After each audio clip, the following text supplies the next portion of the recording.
Bonjour, heureux de vous retrouver sur notre minute d'information rue de l'hygiène.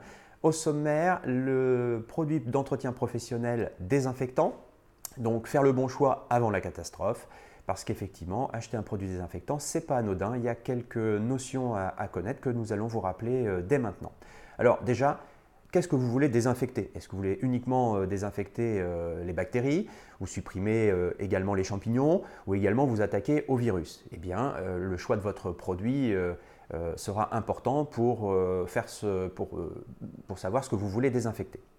Enfin, dans ces différentes catégories, il y a des normes de désinfection. Alors on va faire très simple, mais c'est important de l'avoir à l'esprit.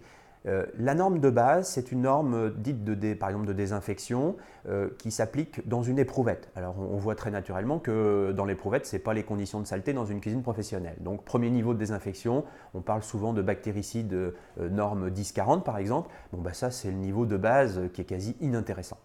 Le niveau 2, on va parler de norme 1275 ou 1276, vous allez retrouver ces termes-là. Bien là, c'est une norme de désinfection en conditions de saleté, mais quand même en laboratoire. Donc les conditions de saleté ont été reconstituées dans le laboratoire et on voit l'efficacité que l'on obtient avec tel ou tel produit.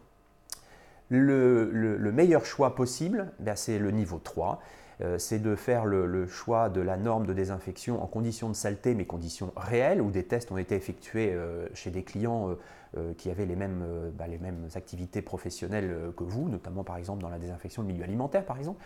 Et là, on rencontre souvent des normes avec des numéros 13697, et là vous savez que ces produits-là sont d'un excellent niveau. Donc maintenant vous comprenez très facilement que selon l'étendue de la désinfection qui est prise en charge, bactéries, fonges, virus, mais également le niveau de désinfection de normes qui sera prise en compte. Évidemment, le produit aura un prix différent. Alors, c'est indéniable. Par contre, on peut minorer ce prix en regardant un dernier paramètre, c'est son dosage, parce que là encore, les pièges peuvent être fréquents. Le prix va être conditionné par la concentration du produit. Un produit à 1% ou 2% pour obtenir le résultat vous semblera moins cher qu'un produit à 0,5%. Pourtant, à l'usage, le produit concentré qui, en apparence, sur son bidon de 5 litres sera beaucoup plus cher, à l'usage, au quotidien, sur votre budget, sera nettement moins cher et plus économique. Voilà. J'espère vous avoir éclairé sur deux, trois points intéressants et vous retrouver sur notre chaîne Une minute d'information rue de l'hygiène très prochainement. Bonne journée!